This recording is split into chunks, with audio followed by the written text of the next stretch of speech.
Hi అండి అందరికీ. నేను చెప్పాను కదా మా పిల్లల బుక్స్ ఫీజు అయితే 11,000 పే చేశాను. ఇది ఎక్కడి అని అన్నారు కదా, ఇది శాంతినికేతన్.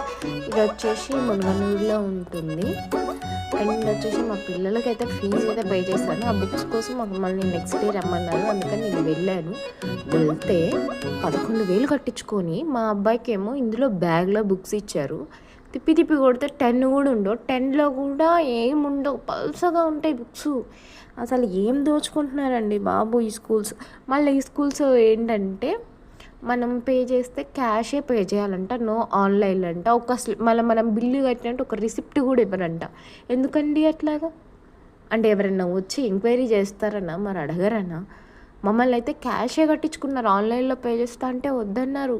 క్యాష్ కట్టించుకుంటారంట, మళ్ళీ నెక్స్ట్ డే రావాలంట. మళ్ళీ క్యాష్ కట్టింది కూడా మనకు ఒక బిల్లు కానీ ఒక రిసిప్ట్ కానీ ఏది ఇవ్వరంట వాళ్ళు.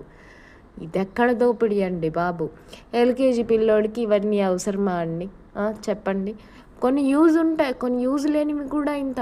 మేము 11,000 కట్టి ఇవి తీసుకునేది కాక మళ్ళీ మా బాబుకి వచ్చేసి మళ్ళీ 700 ఏమైంది బుక్స్కి. 700 పెట్టి నోట్ బుక్స్ సపరేట్, మళ్ళీ ఓన్లీ టెక్స్ట్ బుక్స్ మాత్రమే మా అబ్బాయికి 5,000 పే చేసుకున్నారు.